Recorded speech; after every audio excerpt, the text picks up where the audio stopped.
Welcome to TERRA at Home with your host, Kris Moretti.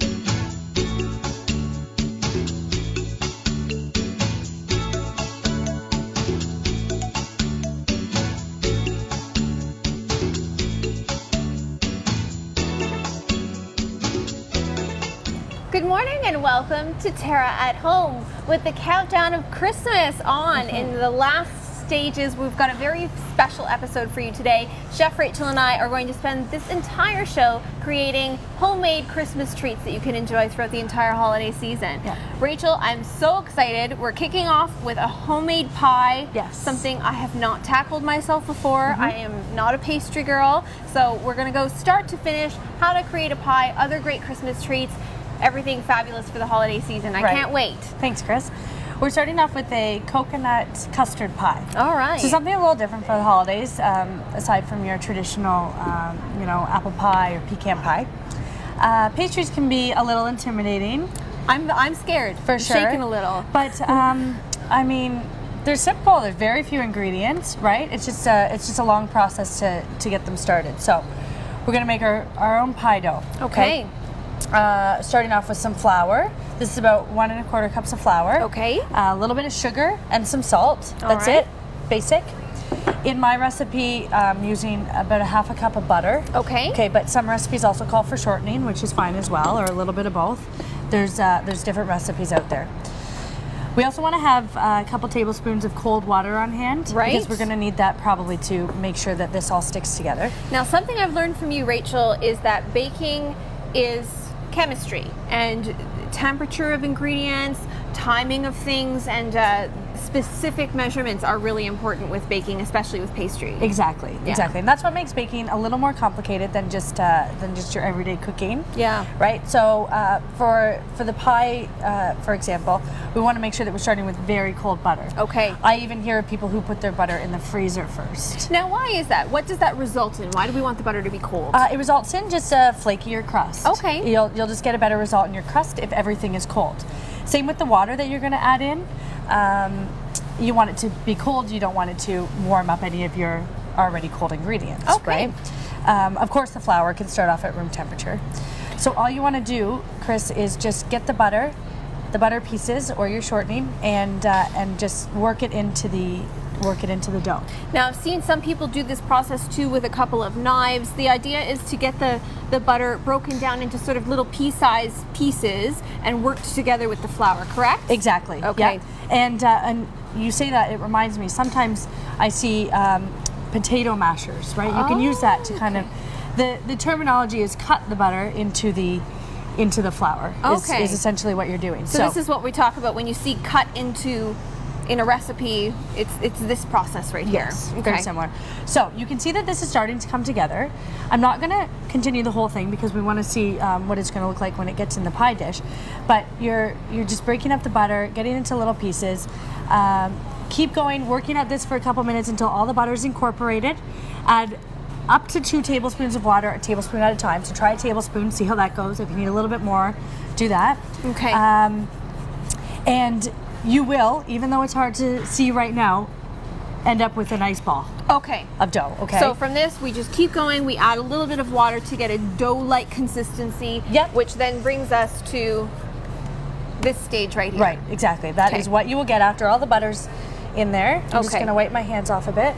So, again, talking about your ingredients being cold, it's very important that after you make your dough, you put it in the refrigerator and chill it. Okay. Okay. So I would say at least an hour, but you can have it in there for up to 2 or 3 days. Okay. Okay. And if you want to do this ahead of time, it's also great frozen. Just take it out the day before you want to use it, and you can thaw it in the refrigerator. What might work as well, I guess, if you're going through the trouble of making a homemade crust, you could make a bunch of batches so that you're going through this process only once when you're feeling extra motivated in the kitchen, and then have some ready to go in the freezer for the next time you want to make pie. Yeah, exactly. All exactly. right. So it's very convenient that way. In baking, you can freeze a lot of things, which is the good thing about it. All right. Okay, so now just a lightly floured surface, right? We don't want this to stick.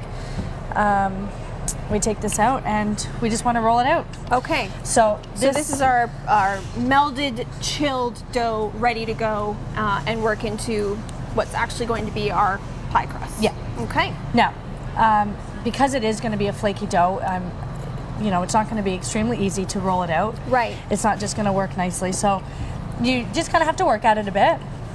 Use some muscle. Yeah. But be fairly gentle with it. You know, turn it around every once in a while. So it's, you know, I mean, like I said, there's very few ingredients, simple ingredients, but it really takes some time and patience. Okay. This is the thing about baking maybe that doesn't meld with me that well. I mean, and I love the process, but I'm not patient. Maybe that's been my problem with pie crust. I try to muscle my way through the process and I'm not giving it enough finesse, perhaps. Right. Yeah, it definitely does take some patience, but a little bit of practice too, maybe. Yeah. But it doesn't have to be so intimidating, right? What better time to practice with your baking than over the holiday season, of course. Exactly. So you've got time. We've got more than a week to go before Christmas now, and you know, you could make a pie a day if you really felt like it. Yeah. And there's so many different variations you can do a pie, right? You can find some recipes in your favorite books or online for the holiday season. This recipe, of course, you'll be able to find online along with everything we're making today. So Rachel, something to be said for this one as well. We're making, it's a custard style pie that will be open in the top. So if we wanted to have a traditional pie with a top and bottom crust, would we just sort of do this process twice? We want to double the recipe for a top crust and bottom? Yes, that's exactly right, Chris. So once you put your filling in the pie on top of the crust, just get another, you know, rolled out piece on top, and it's ready for the oven. All right. So we'll continue on doing this, getting it rolled out, but keeping it all together so it fits our pie dish. So we have a pie dish there. Okay. I'm going to move this whole thing out of our way quickly. That'd be great. Just going to set this back here. So now, working next from your rolling stage, we've got a pie dish. Now this could be metal, it could be ceramic, it could be whatever you've got on hand.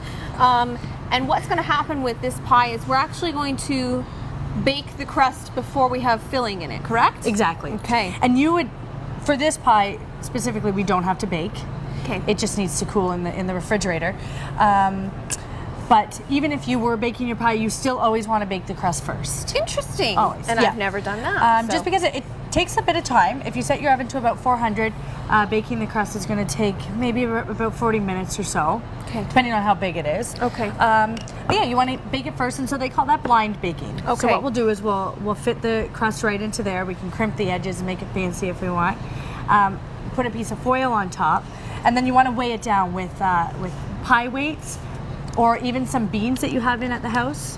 Like dried beans? Dried beans. Okay. Yep. So you want to put those on top of the foil, and that will just help the dough from not puffing up and getting air bubbles in there, right? Okay. So it keeps it nice and flat for your filling to go in. Okay, great. So we'll finish rolling out our crust, we'll get it into the dish, into the oven, we'll blind bake it, and then really we'll get the filling started coming up after the break, and then we've got all sorts of other great Christmas treats we're going to create today on Terra at Home. Stay tuned.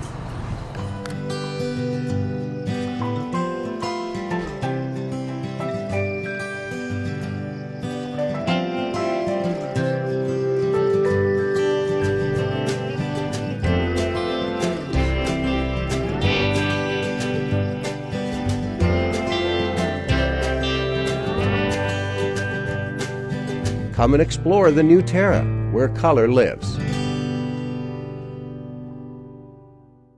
AM 900 CHML is giving you more news when you want it most. Non-stop news weekday mornings 5 till 9, weekday afternoons 3 to 6, with weather and traffic on the 9s. Hear about it first from AM 900 CHML, Hamilton's news talk leader.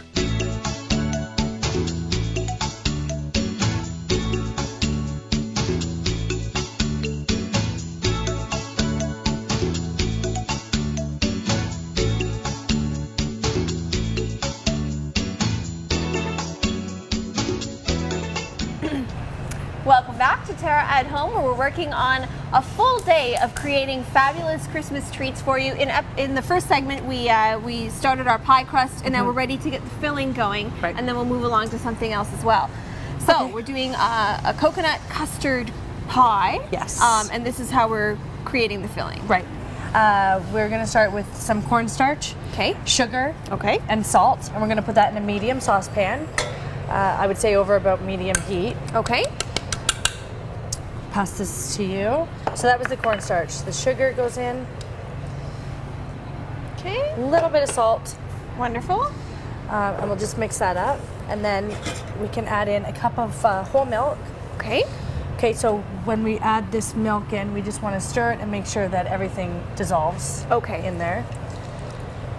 Okay, so this filling doesn't take very long to do. Put it off there. Okay, so whisk this up a bit. And what's nice about this filling is it's going to sort of set in the pot, and then we'll just fill the already baked pie crust, and it doesn't need any additional baking after that. So exactly. It'll just go into the fridge and be ready to serve whenever you're ready. Okay, so we want to break up the cornstarch there. Okay. And then at this point we can add in coconut milk. Right, which is of course what's making our coconut custard. Yeah. So coconut milk, this is one full can of coconut milk, which is pretty easy to find. Thank you. So I'll add that in. Great. I'm going to use my spatula to get this out because it's nice and thick at the bottom there. That'll help it thicken. All right. Okay. And we have 4 egg yolks too, which is going to help make the custard what it is. So I will gently whisk those in one at a time. Okay. And then we want to set this on like a medium-high heat, and we will let it come up to like a gentle simmer. When you start seeing bubbles come up, you want to turn it down, simmer it for about a minute. Okay. By that point, it should all be quite thick. Great. Okay, I just want to make sure that everything's kind of broken down here. Nothing too complex there, and of course, for everything we're making today, you can visit terragreenhouses.com for the recipes and directions, and then I'll give you all the exact measurements, of course, for everything we're preparing today. There you go. Okay, so it's nice and well blended there, and we'll just let that simmer. Okay, great. Okay, moving on. Some fun pretzels. Yeah. So I have some chocolate here that I melted. This is what we call a double boiler. So it's basically a pot with some simmering water underneath.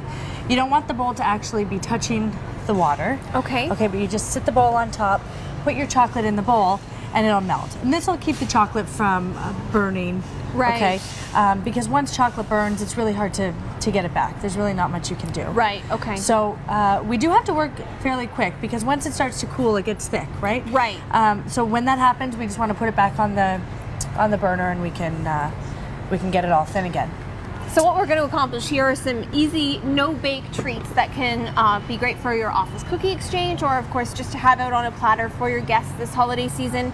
Right. Nothing too complex, but with a little bit of finesse, you can make them look extra special. So for the chocolate-covered pretzels, I mean, they're fairly simple. We're just covering it in chocolate. So you just want to dip it in the chocolate, get rid of the bubbles in the middle. Sorry, the bubbles in the middle, and then we can put it on our plate, and then right into the fridge. You want to let them cool in the fridge, or if you have a nice cool plate, that'll speed up the process. And then when they come out, they'll be nice and hard, and the chocolate will actually be stuck to them. Okay. Right, but it's messy if you don't put them in the fridge first. So it's really simple to do the chocolate-covered pretzels. We also have white chocolate pretzels that are a little better for the decorating part of it. So maybe for best presentation, a combination of white and dark chocolate along with our decorating is going to be the best overall look on the plate, Right, I think. exactly. So I've got some white covered ones here. Okay. And I just have, thanks Chris, red and green icing. So you can really decorate them any way you want. And we have lots of sprinkles, and some are even peppermint flavored, which is nice. So with just a regular paper piping bag, you can just pipe some zigzags or any kind of polka dots, anything you want. You can use the red or green. Just make it fun. Or both, as the case may be. Both? Red and green. Let's go the other way with the green. All right. Yeah. So just festive treats. That's easy enough. There we go. This is a great project to do with the kids because baking's not involved. We're just melting some chocolate. Having them help with the decorating process can be a really fun little project in the kitchen, and get your little assembly line going. Everyone can use some sprinkles. I'll add a few of those, and we're good to go with our pretzels. Perfect, yeah. Simple, fun, nice holiday treat. Great.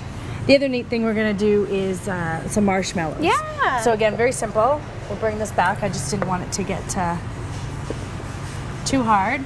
So we've But found same some idea. great accessories to go with our marshmallows, and again, this can kind of work with virtually anything. You could use this with like little donut balls, anything you've got that you can stick something into. So we've got a choice of red or green straws. We've got little happy holiday sweets, flags. So really, it's all in the accessories, all in what you find as far as baking additions for this kind of thing. So what do we do now to make this happen, Rachel? We're going to dip in chocolate? Yeah, we'll, I'll try one first. We'll get a stick and we'll stick it right in the marshmallow. Okay. And then we'll use that to dip right into the chocolate. And again, for this, I mean, you can use any kind of chocolate you like. Obviously, you wouldn't want to use white chocolate, but dark as well. So dip it in the chocolate, let it set for a second, and then we have our fun sprinkles and sparkles. So Choose your weapon, right? yeah, just dip it right in there. Get it all over the sides.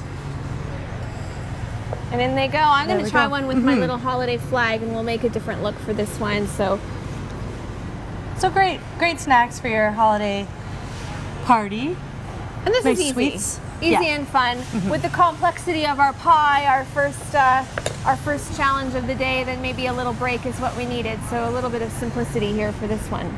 Awesome. Oh, they're adorable. It looks great. I really Yeah. like that. So you can spruce those up any way you want. We've got candy canes, any kind of decorations that you have Perfect.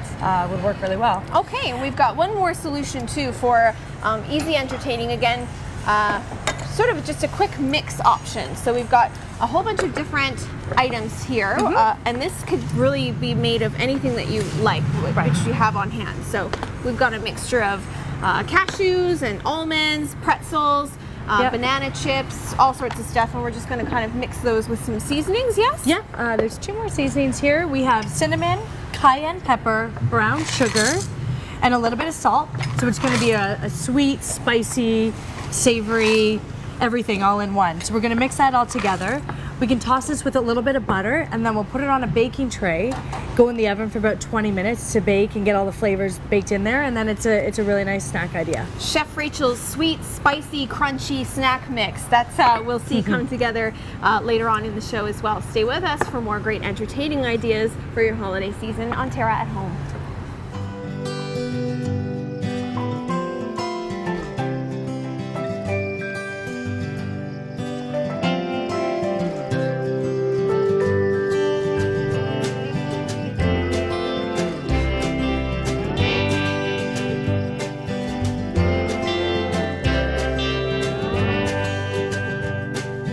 Come and explore the new Terra, where color lives.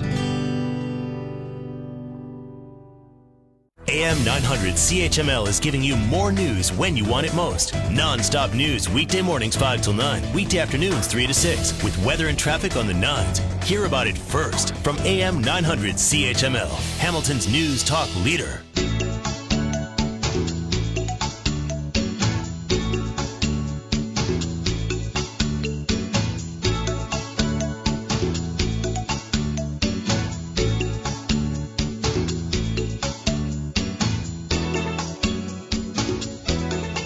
Welcome back to Terra at Home, where our Christmas spread is really starting to come together. Rachel, you've made some really cool stuff so far, and the fun's not over yet. Our pie crust, which we've blind baked, has come out of the oven. Yeah. Our custard has set and cooled somewhat, and we're ready to fill the pie. Right. When your crust comes out of the oven, you want to make sure that it's pretty much completely cooled. The filling does not have to be completely cool when you put it in, but you can see that it got very thick while it was in the sauce pot there. So Great. we'll just pour it in, and then we'll use a spatula. Smells so good. Yeah, because it is thick, we'll use the spatula to kind of smooth it out. Great. So let's see if we can just get it all out of here first. And we also have a nice garnish to go on top of this, some toasted coconut. So that's very simple. Just get some sweetened coconut and on a baking sheet with some parchment, put it in the oven for about 5 to 10 minutes, and it gets kind of brown and crispy. So that'll be nice to go on top. Oh, that's so great, Rachel. A homemade pie for the holiday season. Yeah. And like you said, something a little bit different. little bit more interesting than perhaps your standard apple. Right. And it's open. Like we said, we want to put this in the fridge, make sure it's cool. It doesn't necessarily have to be cool when you serve it. You can serve it at room temperature if you want, but you want to make sure that the custard's completely cool before you serve it. Okay. So we'll spread that nice and evenly. I'll give that to you. Thank you. Top it with some of our toasted coconut. Gorgeous. Right. A nice big pile of it on top. However you want to decorate it. It's up to you. And then, of course, you could garnish that any way you like. If you wanted something other than coconut, make it a little more festive with some red and green, you can do that too. Of course. There we go. Great. Put that to the side. Now, in the last segment, as well as our chocolate-covered pretzels and marshmallows, we started out with our spicy, sweet, crunchy snack mix, right? Is that it? There's a lot of flavors in this. Yeah. So we have pretzels, some cashews, almonds, banana chips. We toss that with brown sugar, cinnamon, cayenne pepper, and a little bit of salt. Wonderful. A couple tablespoons of butter. Mixed it all together, and then we put it in the oven for about 10-15 minutes or so, until all the flavors get in there and it's nice and crispy. We're going to mix in a bit of cranberry, right? Yeah. For some color. I think now for a little bit of color and some sweet. I don't think the cranberry necessarily needs to be mixed in with all the spices, but just at the end. I dare say that's a very sophisticated looking snack mix. Thank you. Thank you. And quite tasty too if you like those flavors. The amount of cayenne depends on what you like. In this, I put about a 1/4 teaspoon, and it's quite spicy. So you just want to make sure that you're careful with the cayenne pepper if you're not too fond of spice. So we'll put that right into our nice bowl. Great. Perfect. Yep. So a nice snack for the holiday season, and easy for your guests. That's great.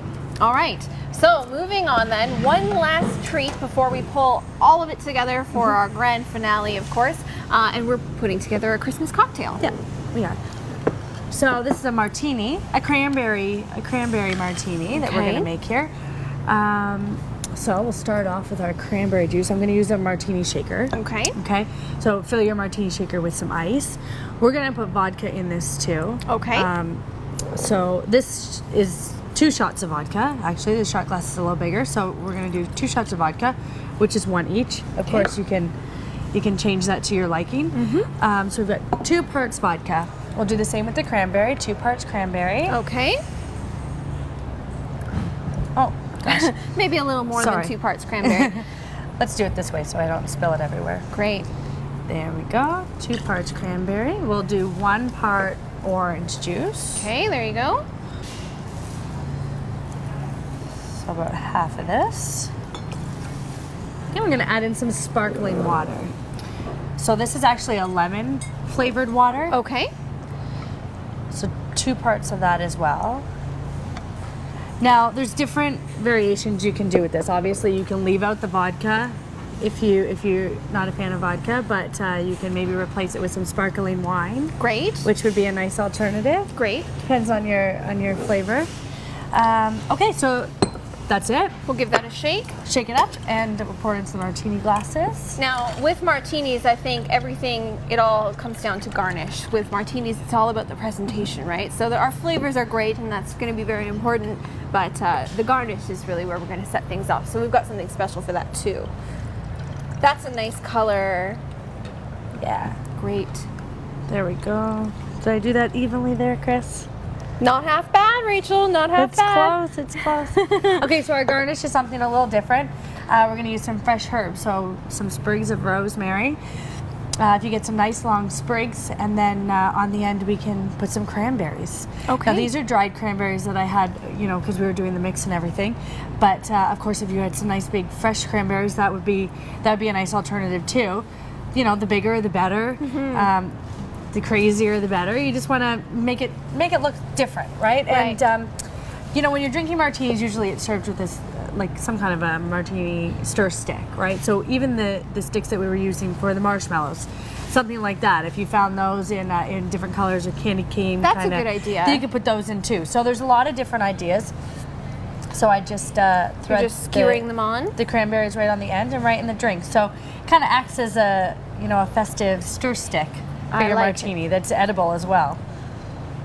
Of course, you could rim as well with different things for this because we've got elements of orange, orange, you can get orange flavored sugar, that kind of thing. That could be a good garnish. So really the possibilities are endless. I love the use of rosemary as a fresh herb garnish for this. Again, just makes it that much more appropriate for the holiday season, using our fresh herbs that we have on hand ready to go for the holidays. Yeah. Great. Very Okay, nice. so we're ready. We're ready to rock and roll. We've got all of our things prepared. We've got our recipes online at terragreenhouses.com. So for everything we've prepared today, you can go for full instructions for all of your recipes, variations included, on the website at terragreenhouses.com. Stay with us, and when we come back, we're going to put everything together for our grand finale of Terra at Home for the holidays.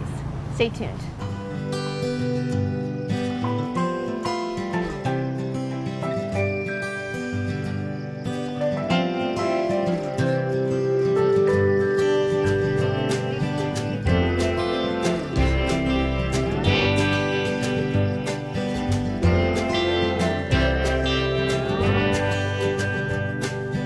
Come and explore the new Terra, where color lives.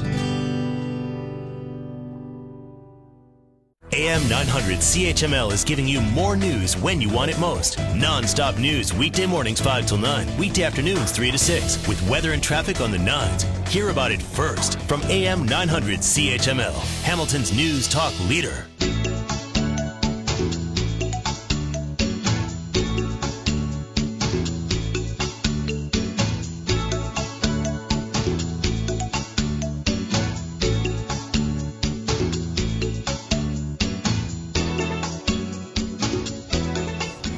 Welcome back to Terra at Home, where our Christmas festivities are ready to roll. Our treats are all finished. Rachel, what a fabulous job you've done putting together Thank some you, Kris. interesting, unusual, and awfully nice looking treats for the holiday season. Thank you, and thanks for your help. You did a lot of work. So we've made a fabulous homemade coconut custard pie, which was not as complicated as I originally thought. Pastry has always intimidated me, and now I feel a little more comfortable, so that's You should always try it good. this year. Then we kicked up the simplicity a little bit with our treats over here. Yep. We've got chocolate-covered pretzels, chocolate-covered marshmallows, and then finally your spicy, sweet, crunchy, tasty, delicious, fabulous nut mix. Thank you. Yeah, you can call it whatever you want. There's, yeah, it's good. Thank you. We finished everything off with our cranberry martini, garnished with rosemary, and our holiday entertaining menu is set.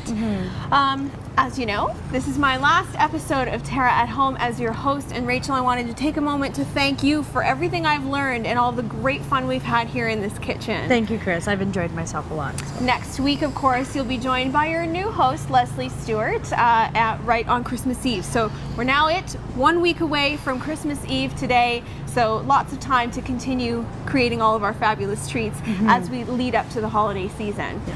As always, you can find this and all of Chef Rachel's recipes online at terragreenhouses.com. Rachel, we've got all of these great things. Is there anything else that you're looking forward to cooking for the holiday season for your family? To cooking, I really just love our traditional Christmas dinner that my mom always helps me make. We do it together, so I'm really looking forward to just our traditional meal. Yeah. Right? Yeah. You've made us some really great stuff through the last 89 episodes, if you can believe it. 89 episodes on Terra at Home. So lots of great alternatives for your holiday dinner as well. So make sure to check out our episode archives and all of Rachel's recipes on at terragreenhouses.com, including your citrus roasted turkey. We've done that one before, and that's always a big hit in my household. There's also a lot of great recipes on the website that we've done before for appetizer ideas. Fabulous. And entertaining, for some cocktail parties during the holiday season. All right, well, that's it for me. Again, stay tuned next week for the debut of Leslie Stewart as your new host, joining the Terra at Home family. And from me and us to all of you at home, cheers and happy holidays. Cheers. Cheers, Rachel. Cheers, Kris.